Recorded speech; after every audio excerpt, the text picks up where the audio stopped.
Bonjour, je donne dans cette vidéo la suite du chapitre 2, le compte. Le troisième point qui reste, le plan comptable général des entreprises. Je rappelle quand même l'objectif du chapitre 3. L'objectif important pour le moment, c'est l'identification des comptes de situation et les comptes de gestion, en plus des autres, bien sûr. Et le point qui reste, le plan comptable général des entreprises, je vais le traiter en deux petits points. Le premier, c'est les comptes de situation et les comptes de gestion, leur signification, etc. Et le deuxième point, c'est le plan comptable. Alors, les comptes de situation et les comptes de gestion. Lorsqu'on parle des comptes de situation, ce sont les comptes du bilan. Donc, ce sont les comptes de l'actif et les comptes du passif. Alors, pourquoi on les appelle les comptes de situation? Parce qu'ils récapitulent, donc ils synthétisent. Le bilan, c'est un état de synthèse. Donc, il synthétise l'information sur le patrimoine de l'entreprise et ses variations depuis la création de l'entreprise. Donc, le bilan, les comptes du bilan, les comptes de l'actif et du passif nous donnent une information sur la situation chiffrée, sur la situation patrimoniale de l'entreprise. L'actif, ce sont les avoirs et le passif, ce sont les dettes. Donc, par différence, ce qui reste, c'est le patrimoine, c'est l'actif net. Ce qu'il faut remarquer, un détail, un point très important pour faire la différence des comptes de situation par rapport aux comptes de gestion. Remarquez ici la date de ce bilan-là, généralement au 31 décembre d'une année quelconque. Là, c'est le 31 décembre 2017. Ça veut dire à un temps T, à un moment donné, cette situation a été reflétée par ce bilan-là. Donc, à un moment donné, au 31 décembre 2017, le bilan me donne la situation patrimoniale de cette entreprise. Ça veut dire jusqu'à cette date de sa naissance, depuis sa création jusqu'à cette date, la situation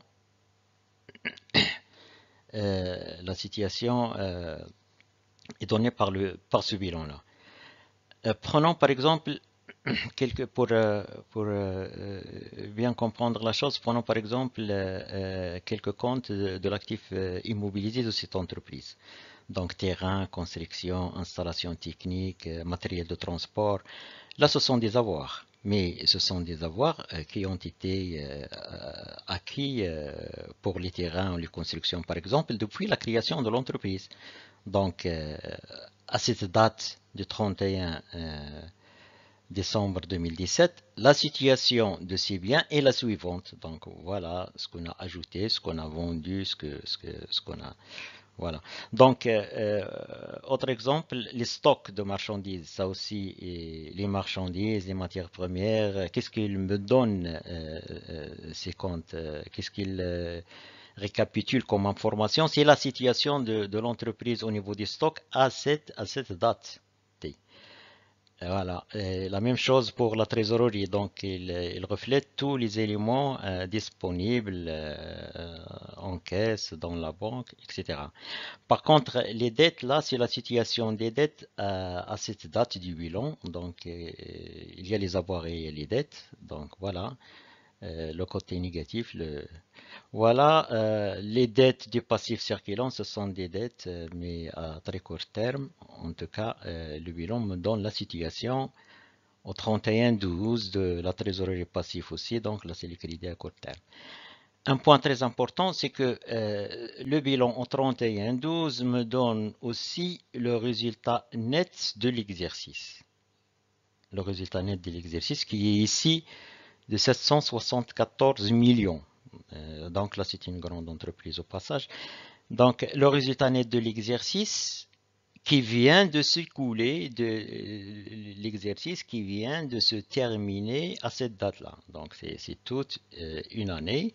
À la fin de cette année, Le bilan me donne la situation du patrimoine historique, si vous voulez, de l'entreprise, mais aussi le résultat de l'année. Le résultat net ici, c'est un résultat net. Donc ce résultat net, l'origine d'ILO, c'est le CPC, ce sont les comptes de gestion. Ce sont les comptes de gestion qui vont me donner ce résultat net inscrit dans le bilan de fin d'exercice. Déjà, là, c'est un détail très important pour faire la différence entre le CPC et le bilan.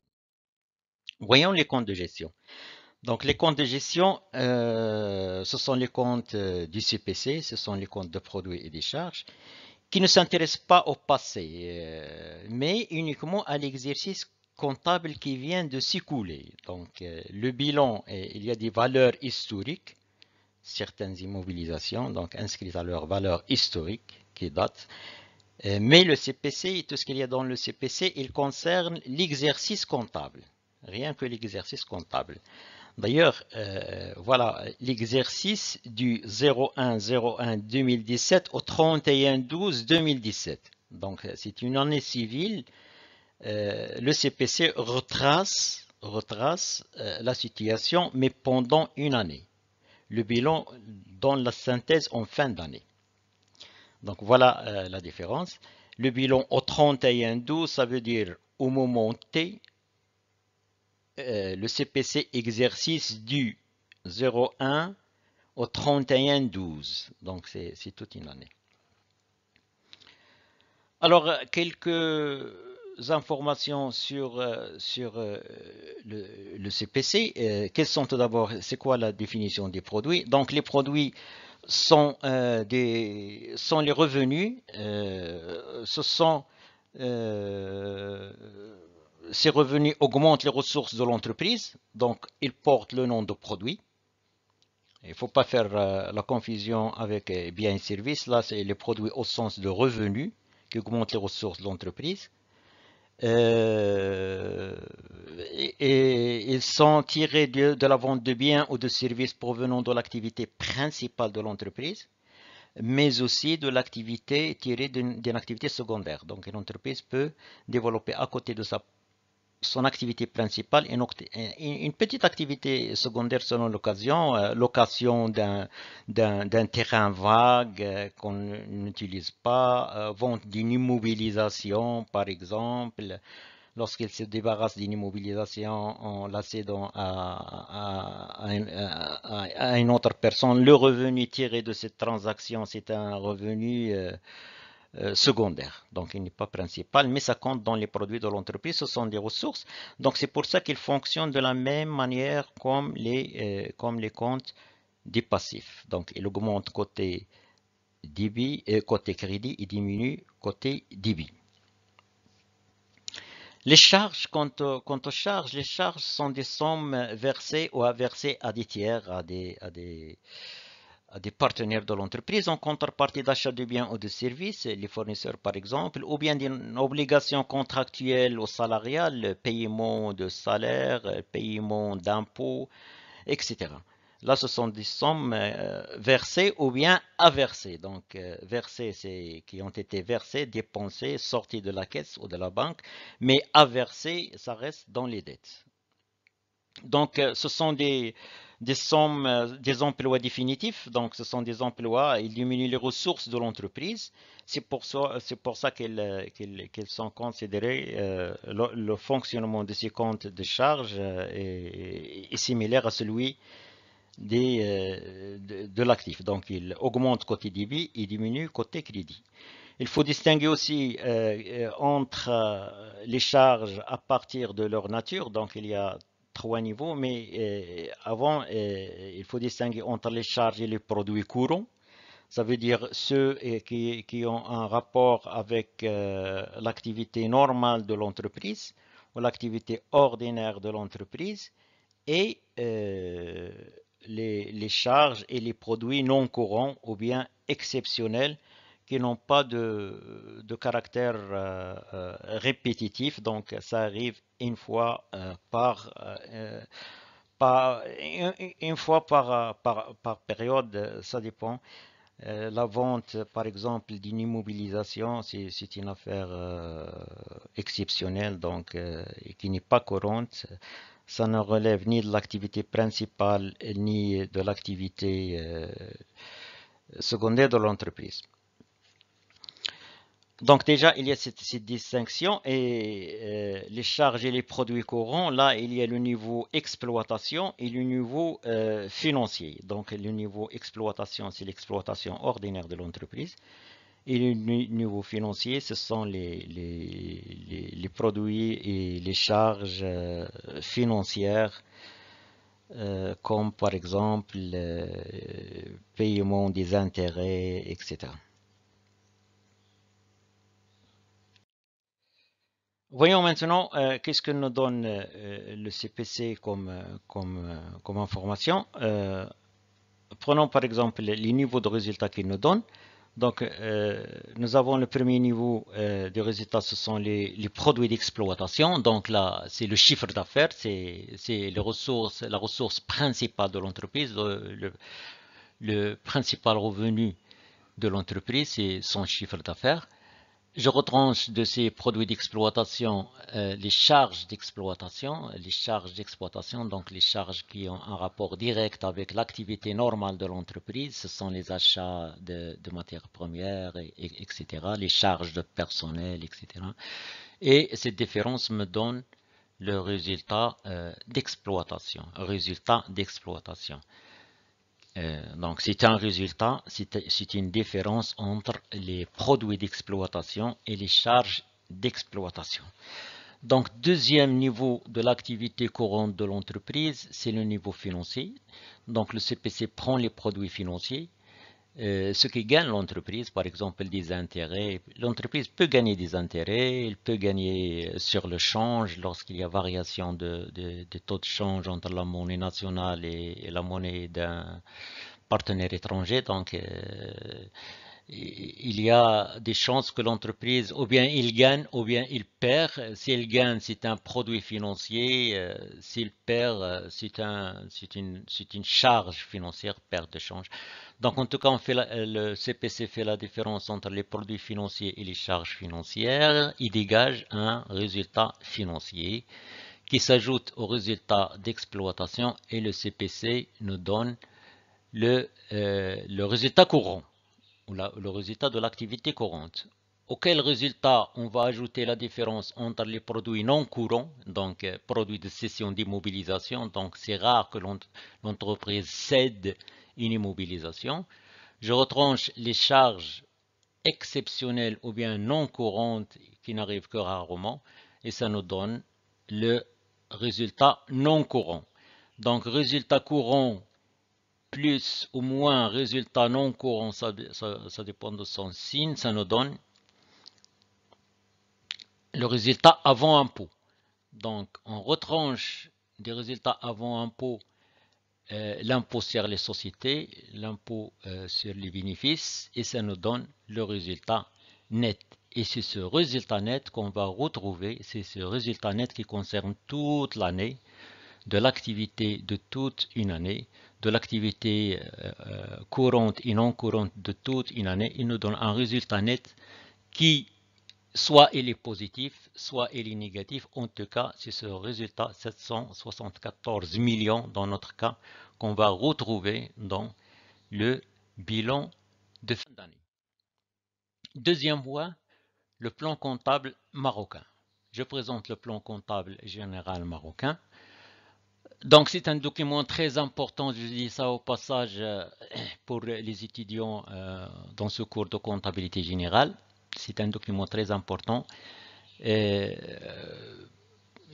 c'est un document qu'il faut connaître la codification pour faciliter sa lecture et son utilisation. Qu'est-ce qu'il nous donne? Donc il nous donne la liste intégrale des comptes, ça veut dire tous les comptes et les états de synthèse. Les états de synthèse, ce sont les tableaux, c'est le bilan, c'est le CPC et quelques autres documents.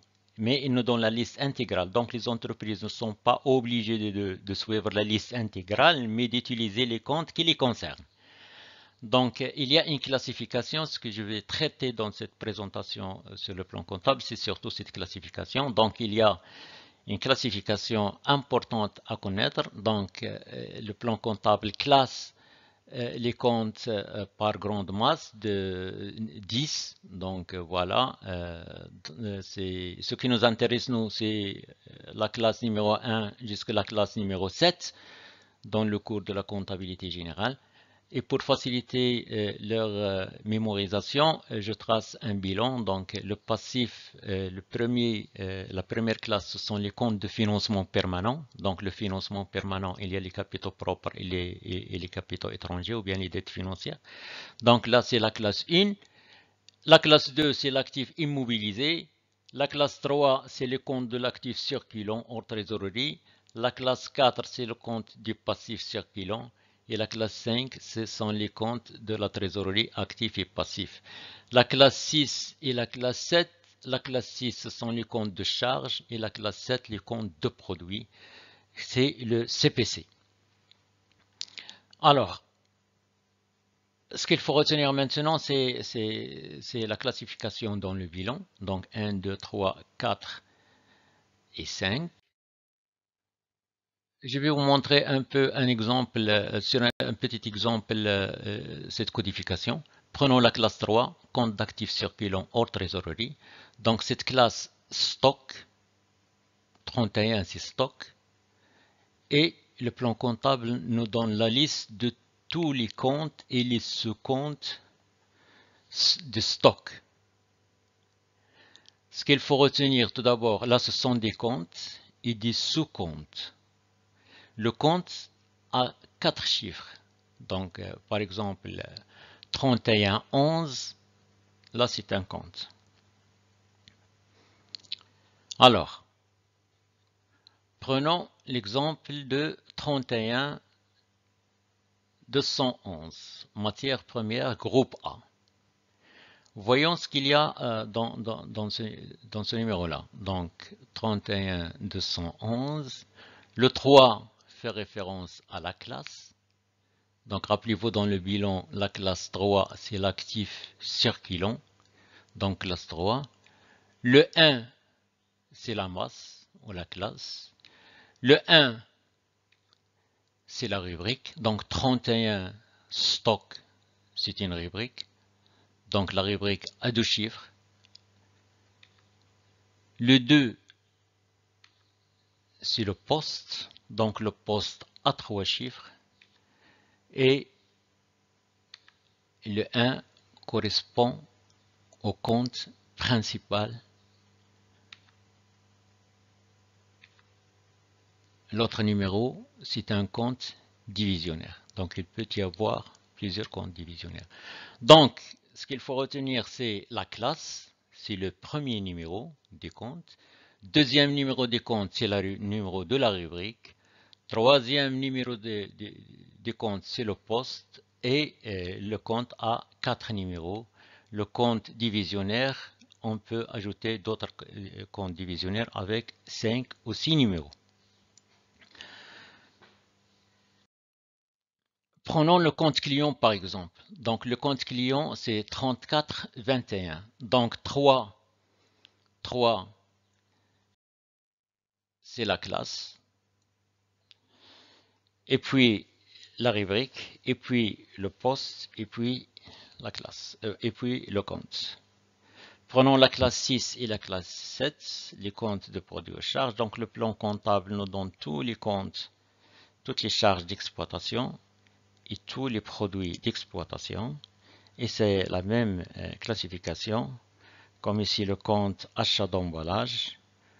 Là, c'est un compte et la vente de produits résiduels, donc c'est un sous-compte, produits résiduels, donc c'est pas un compte principal, parce que justement le compte principal c'est 71,21, mais 7 c'est septième catégorie des produits, des subdivisions des comptes, donc des produits résiduels, ce sont les produits qui restent, ce sont les déchets, les chutes, etc. Donc c'est un sous-compte ou bien un compte divisionnaire.